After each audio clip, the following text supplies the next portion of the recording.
Glória a Deus. Abra sua Bíblia e vamos meditar. Como já disse, eu gosto do sermão textual. É aquele que explora o texto. Viu? Há pregadores que usam mais o sermão temático. Mas aqui vamos pelo texto.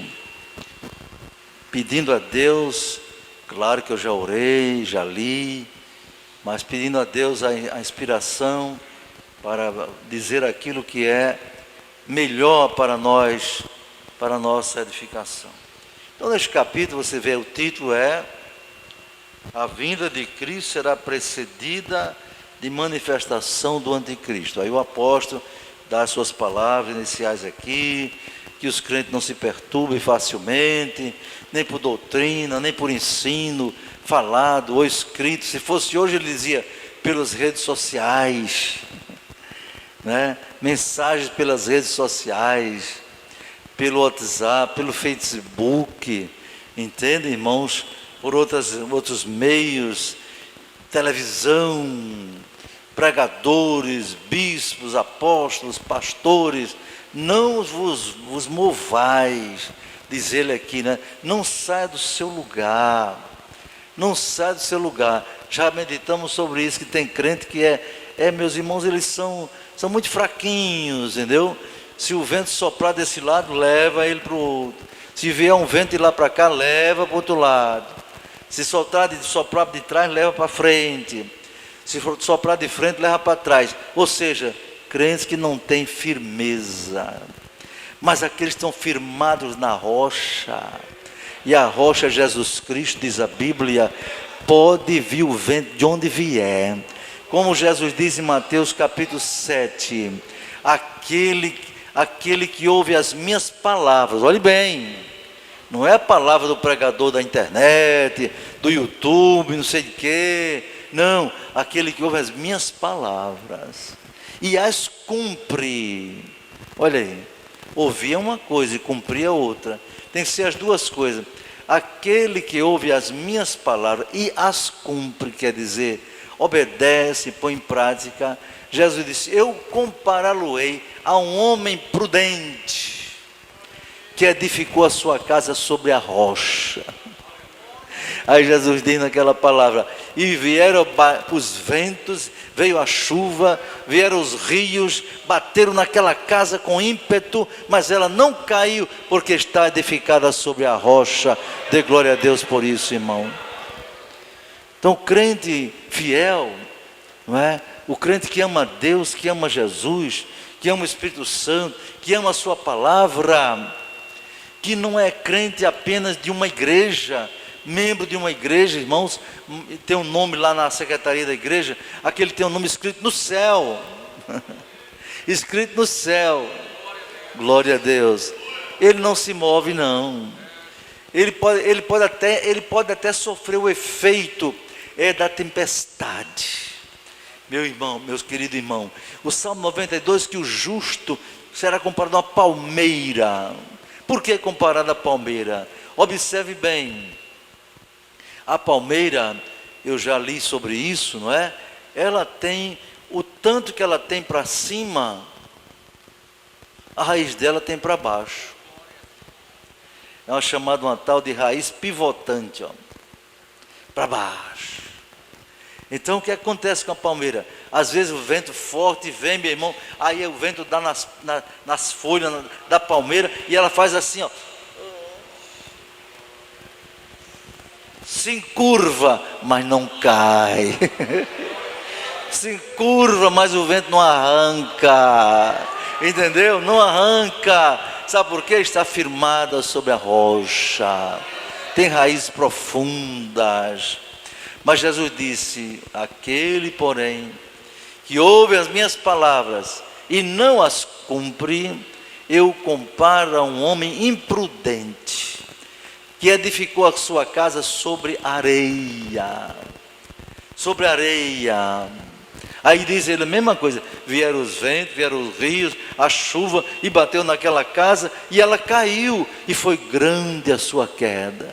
Por quê? Não tinha alicerce. Não tinha alicerce, areia. Pode fazer a casa bonita sobre a areia, pode.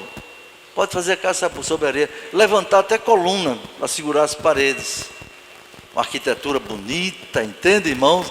E depois uma pintura bonita mesmo, bem combinada, mas ela está sobre a areia.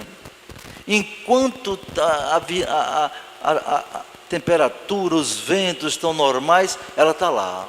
O pessoal passa, acho que tira até selfie. Casa bonita, né? Mas quando dá um vendaval, meu irmão, como aquele que deu agora há poucos dias aqui em Parnamirim, caiu até raio, não foi? Teve um raio que caiu, bateu numa casa, eu vi a foto lá. Ouvi falar que morreu uma pessoa, não sei se é verdade. Mas fez um estrago naquela casa, foi um raio. Então, meu irmão, não precisa de raio não. Jesus não está dizendo que tem nem raio. Basta um vendaval, a casa bonita cai no chão e é grande a sua queda, porque está firmada sobre a areia. Assim é o crente, irmão, que está só na igreja. A igreja, ele canta, ou ele toca, ou ele prega e tal, mas não tem raízes profundas. Por quê? Porque não lê a Bíblia, não lê a palavra de Deus. A oração dele é bem pequenininha, não é? Aí falta raiz, falta alicerce, falta base. O que dá base ao crente é a leitura da palavra de Deus. É a palavra de Deus, porque a palavra de Deus é vida, a palavra de Deus é poder, a palavra de Deus é água, a palavra de Deus é alimento para a sua vida, meu irmão. Não é? É luz, lâmpada para os meus pés e a tua palavra, e luz para o meu caminho, diz o Salmo 119, versículo 105. Então o crente firmado não cai. Aí Paulo diz aqui, não se mova no vosso entendimento por qualquer coisa, não. Como diz Paulo, 1 Coríntios 15, 58, 57, 58. Portanto, meus amados irmãos, sede firmes e constantes, sempre abundantes, não é? Porque o vosso trabalho não é vão no Senhor. Dê glória a Deus por isto. O apóstolo prossegue na sua exortação, não é? A sua exortação mostrando, e chega aqui nesse ponto, meu irmão, no versículo 4, ele diz o seguinte, que vem um sujeito por aí, vem um protagonista, vem um personagem, que aqui é chamado de o iníquo, o filho da perdição, olha, o qual se opõe e se levanta contra tudo que se chama Deus ou se adora, viu? Esse elemento mal, pernicioso, é um personagem real, é um ser humano que já nasceu, pode ter nascido, ou vai nascer, ainda não sabemos. Já vimos na reflexão anterior, que o espírito dele já está no mundo. Está lembrado que a gente falou sobre isso? Já está lembrado? Em 1 João, capítulo 2, versículo 18, que diz, muitos se têm feito anticristos. Muita gente aí que é contra Deus, fala contra Deus, blasfema contra Deus, é revoltado contra Deus, contra Cristo, são anticristos. Por exemplo, os muçulmanos, todos eles são contra Cristo, todos, não é? Todos, mas são contra mesmo. Existem religiões que não são cristãs, mas que não são propriamente contra Deus, nem contra Cristo, apenas as pessoas estão enganadas por uma doutrina, não é, da cabeça de um homem que inventou aquela doutrina, que disse que recebeu uma revelação, não é verdade? Então, aí se engana. Por exemplo, budismo. O budismo não é propriamente contra Cristo, não, diretamente não afronta. Mas o muçulmano não, o muçulmano, eles odeiam judeus e cristãos. São os principais infiéis para ele, e todo infiel tem que morrer, Eu louvo a Deus que nós não somos desse tipo de movimento, não é, irmãos? Nós somos do cristianismo. Enquanto eles dizem no Alcorão que o infiel tem que morrer, Jesus em Mateus 5,44 diz, amai vossos inimigos, bendizei os que vos maldizem, orai pelos que vos perseguem, para que sejais filho de vosso Pai que está no céu, que faz o sol nascer para bons e maus, e a chuva caia para justos e injustos. Esse é o Evangelho, isso é cristianismo. Amar a Deus acima de tudo e amar o próximo como a si mesmo. Aí alguém diz, não, mas no Antigo Testamento Deus mandava matar. É verdade, o Antigo Testamento é uma coisa, foi uma maneira de Deus tratar com a humanidade através do povo de Israel. Mas aquilo tudo faz parte do plano dele. Aquilo faz parte do plano dele. A lei, diz a Bíblia, que ela foi feita para aperfeiçoar o ser humano, para ver se ele se aproximava de Deus, se ele fazia a vontade de Deus. Foi a lei. A lei, diz a Bíblia, foi uma espécie de aio. Aio quer dizer uma pessoa que ajudava a criar uma criança, de uma pessoa rica, não é? Mas a Bíblia diz que a lei nos trouxe até Cristo. Quando Cristo chegou, aí diz São Paulo, não estamos mais debaixo da lei. Dê glória a Deus por isto. Aquela lei das ordenanças, não é? Aquela lei que mandava matar, vingança, etc. Não estamos mais debaixo daquela lei. Agora estamos debaixo da lei do amor, da lei da graça.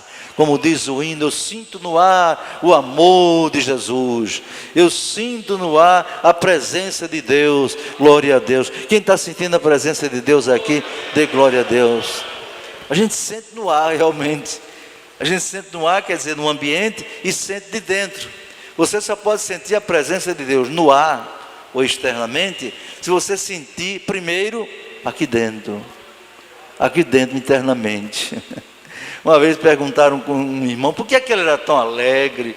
Aí ele disse assim, irmão, desde que eu aceitei Jesus, aí tem um passarinho cantando aqui dentro. Na sua linguagem simples, não é? Sua linguagem bem simples, para explicar aquela alegria. Olha, irmão, tem um passarinho cantando aqui dentro que não para de cantar. A interpretação dele era essa, tem um pássaro aqui dentro do meu coração. Na verdade, o Espírito Santo é comparado a uma ave. Essa ave que canta dentro do nosso coração, meu irmão, é o Espírito Santo de Deus. Como Jesus disse, aquele que crê em mim, segundo as Escrituras, rios de água viva manarão, fluirão do seu interior. Oh, maravilha, a alegria do Espírito Santo, irmãos. Crente que tem base, tem fundamento, é um crente alegre. Aqui e acolá ele pode estar triste, pode, não é de ferro. Morreu uma pessoa da família, é uma doença, é uma perda de emprego, etc. A pessoa pode ficar triste, mas não fica desanimado. Ele fica triste, mas confia em Deus. Ele fica triste, mas olha para frente. Ele fica triste, mas olha para cima. Louvado seja Deus. E isso impulsiona. O Espírito de Deus coloca o crente para frente. O Espírito, a palavra Espírito, vem da mesma, no grego, vem de dínamo. Todo mundo que tinha carro, não sei se os carros de hoje ainda tem dínamo, mas carro antigamente tinha dínamo. O dínamo é que gerava a energia, era o dínamo. Olha, irmão, tem crente que a bateria dele está descarregada, ele só anda no empurrão. Vai, irmão, vai para a igreja, vai para a escola dominical, os empurrão. E vamos embora. Sabe por quê? Porque ele descarregou. Mas sabe onde ele carrega a bateria? O dínamo dele é botando o joelho no chão, muitas vezes a face no chão, e buscando a presença de Deus, lendo a Bíblia, orando. Aí a bateria se recarrega, o dínamo, que é o Espírito Santo, recarrega a bateria, e daqui a pouco aquele pobrezinho que estava tão desanimado da igreja, não vinha mais nem à igreja, agora diz, alegrei-me quando me disseram, vamos ao culto de sexta-feira, vamos ao culto de doutrina, vamos ao culto de oração, vamos à escola dominical, vamos à casa do Senhor. O dínamo carregou. Uma irmãzinha que voltou para Jesus, ela me disse, pastor Alinaldo, olha, eu provei de todo o lixo do mundo, quando eu me desviei. Aí se cumpre aquilo que Jesus disse, sabe, irmãos, quando o espírito mau, o demônio, ele chega numa casa, que é comparada à vida de uma pessoa, ela está, o espírito imundo sai dele. O espírito imundo sai, é tirado, então vai embora, foi expulso. Mas depois, quando a pessoa se desvia, diz Jesus, o espírito mau traz 7 piores do que ele. E diz, o último estado dessa pessoa é pior do que o primeiro estado. E de fato, irmãos, já observei isso. Tem pessoa que era do mundo, aí fumava, bebia, se prostituía, não sei o quê, mas de uma maneira, digamos assim, normal para eles lá fora. Aí aceitou Jesus, foi transformado. Quem está em Cristo, nova criatura é. As coisas velhas já passaram, isso que tudo se fez novo. É transformado. Mas depois alguém pisa no dedo do pé dele, alguém disse uma coisa que ele não gostou, alguém fez uma cara feia, ficou insatisfeito com alguém, ou não arranjou uma namorada, ou não arranjou um namorado, não sei o quê, aí deixa a igreja.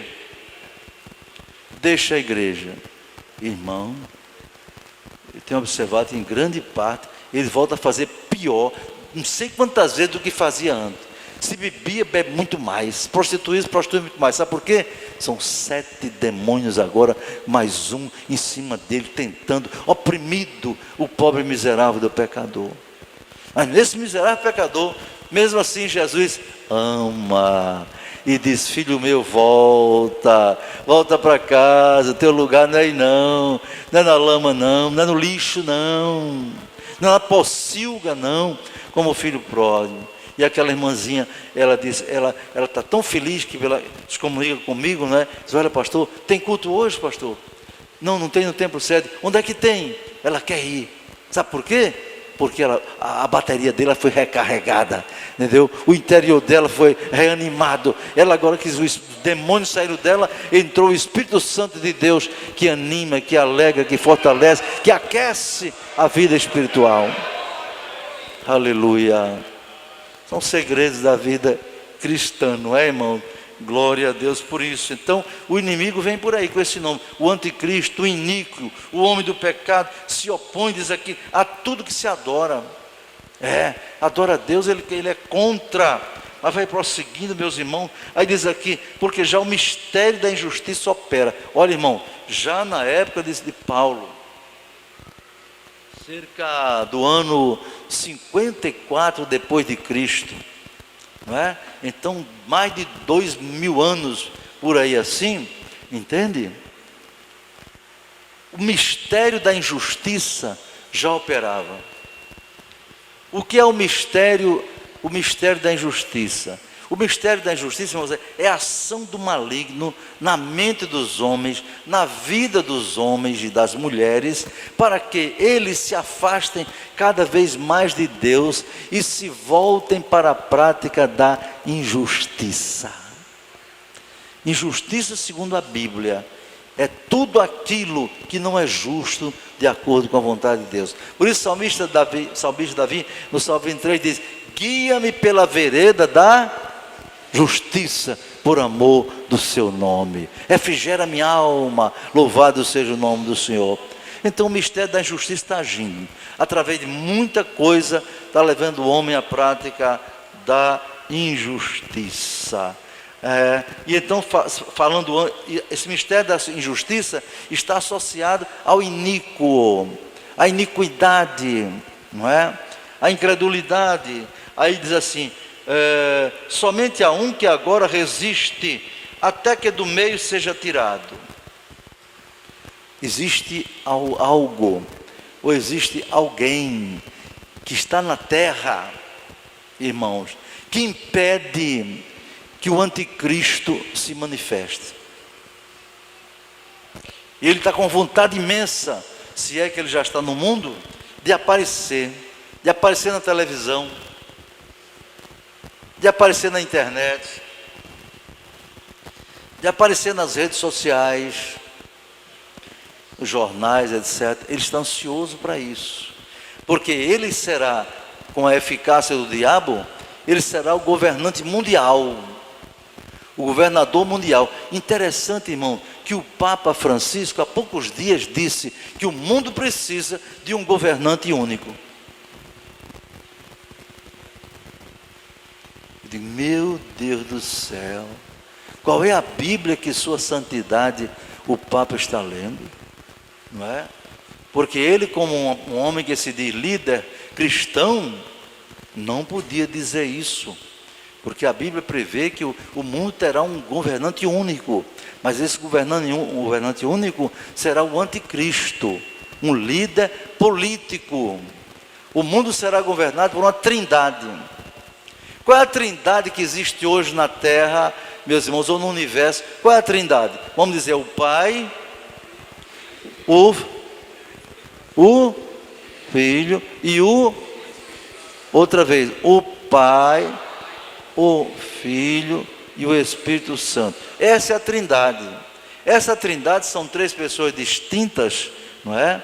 Cada um é distinto, é individual, mas os 3 unidos se unem espiritualmente e subsistem numa só pessoa que é Deus. A mente humana não pode entender isso. Como é que Deus é um só e subsiste em 3 pessoas distintas? Não adianta querer explicar, só precisa a gente crer. Quem crê, diga amém. Pois é, a trindade está na Bíblia, não é?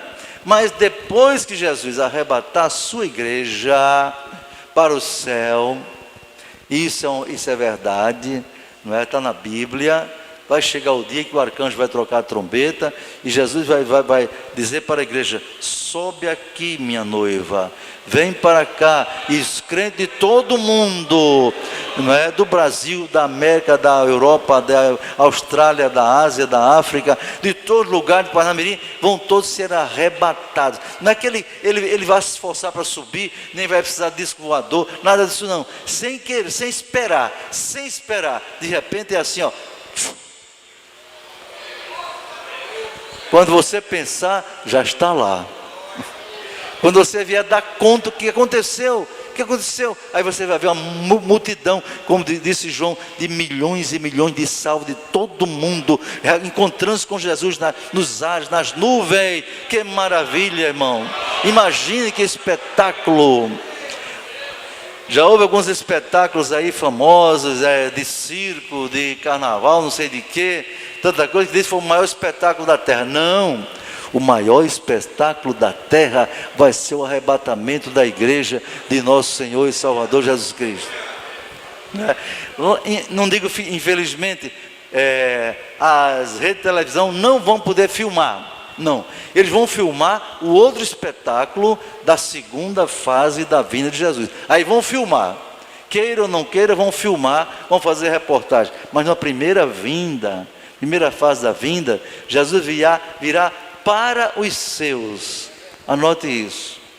A vinda de Jesus ao mundo, a segunda vinda, se divide, segundo a Bíblia, em 2 fases. Primeira fase, Jesus vem para os seus, para buscar os seus, para arrebatar os seus que estiverem aqui na terra, mortos ou vivos. Que coisa tremenda, não é, irmão? O crente morreu há 200 anos, 1000 anos, 4.000 anos, 6.000 anos. Abraão, Isaac, Jacó, aquele pessoal, Davi, todo aquele pessoal, os profetas, Isaías, Jeremias, todos eles, os apóstolos de Jesus, se foram sepultados, irmão, não resta mais nem, só está o pó lá. Está o pó, entendeu? Teve crente que foi comido pelo peixe. O peixe comeu todo, engoliu, aí o estômago do peixe destruiu o crente de um jeito que não restou nada do crente, irmão. O corpo do crente se transformou em proteínas, não é?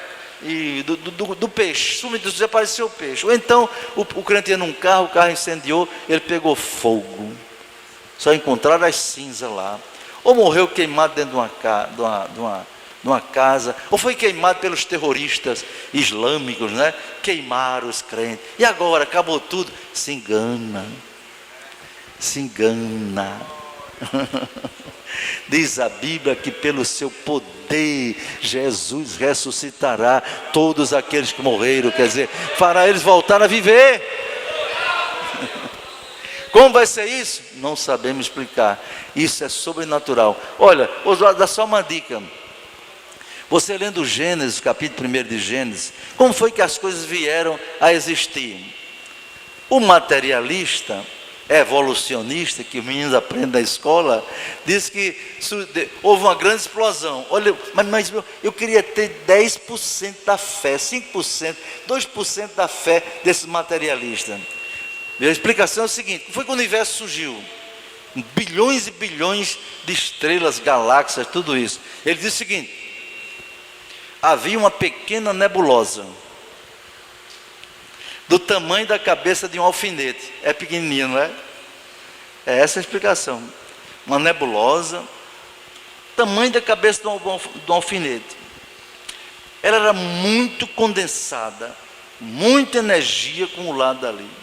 E um dia, meu irmão, eu ainda vou escrever um livro sobre a fábula da evolução. Aguardem. Aí eu vou dizer, era uma vez, vou começar assim. Era uma vez uma nebulosa do tamanho da cabeça de um alfinete.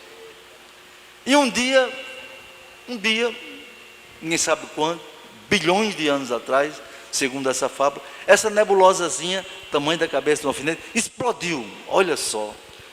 Aí eles chamam de Big Bang, grande explosão. Pum! E dessa explosão, dessa pequena coisa, aí saiu pedaço para todo lado. Mas para todo lado, irmão. E foi se expandindo. E aí foram formando isso, formando as estrelas, depois a galáxia. Inclusive ele até diz assim, durante tantos segundos formou isso, durante tantos segundos formou as galáxias, não sei o que, não sei o que. Aí explodiu, pronto. De repente, essa grande explosão, ao acaso. Essa grande explosão ao acaso, meus irmãos, eles dizem, aí pronto, o Sol ficou ali naquele lugar, por acaso. Aí os planetas do sistema solar também ficaram cada um na sua órbita. Ao acaso também. Nenhum bate no outro, tudo ao acaso. Lindo, maravilhoso, não é verdade? Maravilhoso mesmo, né? Aí, pronto, funcionou tudo maravilhosamente bem, mas não tinha vida. Não tinha vida. Tudo, os planetas funcionando, a Terra, o Sol, mas não tinha vida. E aí, por acaso, num dos planetas menores do sistema solar, chamado Terra, dentro d'água, apareceu uma ameba. Viu falar nisso, Larissa? Uma ameba dentro d'água. Lá não diz ameba, diz um organismo unicelular, tipo ameba. Essa ameba estava dentro d'água. Aí eu vou contar na fábula. A amebazinha ficou muito chateada, porque passou bilhões de anos ali dentro d'água, sem companhia de ninguém.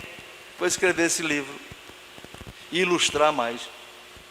Então a amebazinha resolveu se transformar. Como? Por acaso.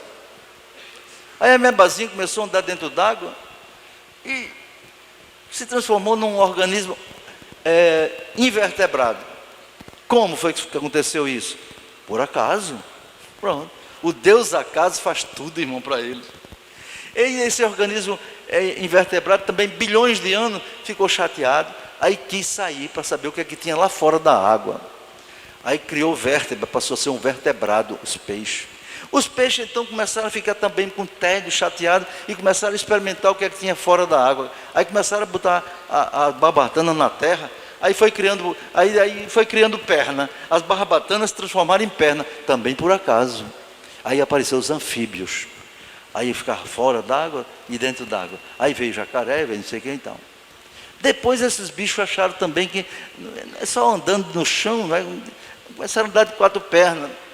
Aí durante bilhões de anos, também por acaso. Depois, com a comida embaixo acabou, diz a ciência, eles se levantaram sobre as 2 pernas e tinham um rabo também. Aí começaram a comer as coisas aqui. Depois o rabo não precisava mais, aí o rabo caiu. Puf! Por acaso também, tudo por acaso. E esse bicho agora passou a ser um mamífero. Como ele se transformou de um invertebrado em um mamífero? Por acaso, passou a dar leite, ter mama, ter peito e tal. E aí surgiu os macacos. E do meio desses macacos surgiu um que se transformou em hominídeo. Pronto, esse macaco então deu origem ao homem, ao longo de bilhões de homens, e a inteligência se desenvolveu. É assim que eles explicam. É assim que eles explicam. Entendeu? Isso não explica coisa nenhuma, irmão. O livro que dá origem a tudo isso chama-se Origem das Espécies, do cientista Charles Darwin. Eu tenho esse livro lá em casa. E tive o cuidado de pegar uma caneta vermelha, o livro Origem das Espécies, a Bíblia do evolucionista, pois ali nasceu toda a história da teoria da evolução, que o homem veio do macaco e tal. Aí vai ler, você vai lendo, tem várias expressões assim, ó. Tem pelo menos umas 400 expressões de dúvida, dizendo assim: tudo indica que, olhe bem, isso não é ciência, está, tudo indica que bilhões de anos aconteceu isso. Provavelmente deve ter ocorrido isso, não é? Ao longo de tantos anos, depois tudo indica que e tal. E tem uma frase lá que essa eu ri quando eu sublinhei: se a minha teoria estiver certa, então aconteceu isso. Isso não é ciência, irmão. Ciência tem que afirmar, ciência tem que comprovar, ou por fatos ou por observação. Então isso é especulação científica. Eu louvo a Deus que a Bíblia não diz, tudo indica que Deus criou. Não, começa logo assim: no princípio criou Deus os céus e a terra. E Deus disse: haja isso, haja luz, e houve luz. Haja uma porção seca, e apareceu a terra. Haja água de cima e de baixo, e apareceu. Haja as plantas, a terra produz animais. Agora preste atenção: apareçam as estrelas, o sol. Eu pergunto a vocês, como foi que apareceu tudo? Pela palavra de Deus. Deus, o ser supremo, super inteligente, onipotente, onisciente, onipresente, o que ele ia imaginando na cabeça dele, na mente dele, sobrenatural, divina, o que ele pensava, e da boca dele, o que ele falava, a palavra dele se transformava numa energia criadora, que do nada fazia aparecer as coisas. Ele trouxe a realidade, meus irmãos, tudo que ele quis trazer através do poder da sua palavra. Assim também, quando na sua vinda, os mortos estão lá no sepulcro, em todo lugar do mundo, pela sua palavra, quando ele disser: subam aqui, todos os mortos subirão pelo poder da sua palavra, pela energia da sua palavra, pelo poder da sua palavra, subirão ao encontro dele nos ares. E quando os mortos subirem ressuscitados, os que estiverem vivos podem estar no culto, pode estar no trabalho, pode estar no avião, pode estar num carro, pode estar na bicicleta, pode estar dormindo em casa. Ninguém sabe a que hora. Jesus disse: não sabeis a que hora virá o Filho do Homem, se na primeira vigília, na segunda ou na terceira, você não sabe. Então vigie, mas ele dá uma dica que a vinda dele será universal. 2 pessoas estarão no moinho, moinho é de dia, está vendo? 2 estarão dormindo, é de noite. E quando Jesus vier, diz: uma vai subir e a outra vai ficar. Sabe o que é que representa que vai subir? A igreja que vai subir ao encontro de Jesus. A que vai ficar representa o povo que vai ficar na terra. Vai ficar na terra. Você escolhe qual igreja você quer. Em termos da vinda de Jesus, a escolha é sua, pessoal. Nem teu pai, nem tua mãe vai te obrigar. Nem o pastor Linaldo, nem outro pastor, nem missionário. Ninguém vai escolher por você. A escolha é individual, é pessoal, não é? Os irmãos calvinistas, que eu respeito, mas discordo. Tem crente da Assembleia de Deus que é calvinista, irmão. Eu não sei como pode ler a Bíblia e ser calvinista, não é? Eu aconselho quem for calvinista, está na internet, os irmãos podem receber um livro chamado por Dave Hunt, D-A-V-E, Dave Hunt, H-U-N-T. O título do livro é: Que Amor é Esse? É um livro dessa grossura. Que amor é esse? E o autor critica a ideia calvinista que diz que Deus, por causa da sua soberania, no meio das bilhões de pessoas que já nasceram no mundo e ainda vão nascer, Ele já escolheu. Ele já escolheu por decreto divino, que não pode revogar. Decreto divino, ele já escolheu quem vai nascer carimbado, pá, salvo. E quem vai ser carimbado para ser perdido. Eu perguntei um dia a uma irmã presbiteriana, amiga minha, na universidade. Ela calvinista, minha irmã, com todo respeito, quantas pessoas tem na sua casa? Tem 5, papai, mamãe e 3. Vocês têm certeza que todos estão salvos? Ela disse, não. Vão à igreja, adoram a Deus, nunca viveram no pecado, mas não tem segurança de que os membros da família são salvos, porque dizem ele, Deus pode ter escolhido uns para a salvação e outros para a perdição. Mas na minha Bíblia já hoje eu li que Deus condena quem faz acepção de pessoas. Como é que Deus condena quem faz acepção de pessoas? E Ele próprio já desde o ventre já fez acepção. Para que pregar o Evangelho, irmão? Para que pregar o Evangelho se os salvos já estão salvos desde o ventre? Isso é propaganda enganosa. Isso é propaganda enganosa. Não, pelo seu poder. Para o calvinista é decreto de Deus. Quem vai ser salvo já está decretado. Então para quê? Para que a gente renunciar a tanta coisa no mundo, tantas coisas, para ficar em santidade? Para quê? Não tem sentido, irmão. Não tem sentido, porque não é isso que diz a Bíblia, porque a minha Bíblia diz, Deus amou o mundo e não os eleitos. Deus amou o mundo de tal maneira, que deu o seu Filho unigênito para que todo eleito, é assim? Não, para que todo aquele é qualquer um, meu irmão, todo aquele que nele crê seja salvo, louvado seja o nome do Senhor, não é verdade? É isso. E lá no livro do profeta, se não me engano, Ezequiel diz, Deus diz assim, ó, eu não tenho prazer na morte do ímpio, mas eu tenho prazer que ele se converta e viva.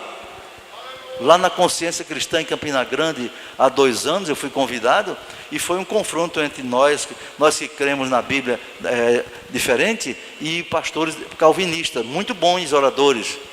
Eles deram a sua mensagem, nós demos a nossa. Eu disse para eles, com todo respeito, meus queridos irmãos calvinistas, não vejo coerência na doutrina que vocês creem com a palavra de Deus. E mostrei pela Bíblia, li esse versículo. Aqui está escrito, olha, eu não tenho prazer na morte do ímpio, mas eu quero é que o ímpio se arrependa e viva. Ele não diz o eleito, não. Se converter, o verbo está no modo reflexivo. Se converta, converta a si mesmo. O que é que Jesus diz? Arrependei-vos e convertei-vos. Não está dizendo, eu arrependo vocês, eu converto vocês, não. Vocês é que tem que se converter, vocês é que tem que se arrepender. Arrependei-vos e convertei-vos, para que chegue o tempo do refrigério, pela presença do Senhor. Jesus curava aquelas pessoas e ao mesmo tempo salvava, dizia, a tua fé te salvou. Acabou. Não, ninguém pode ter fé em Deus, não. É Deus quem dá a fé, e Deus só dá a fé aos escolhidos, Deus só dá a fé aos eleitos. Os outros desgraçados, miseráveis, condenados eternamente, não têm direito a receber nada de Deus. Isso é cristianismo? Não. Jesus veio ao mundo, morrer, sofrer tudo aquilo, por causa de quem? De quem já era salvo? Não faz sentido. Não faz sentido, irmãos. Então tenham cuidado, porque a iniquidade vem aí.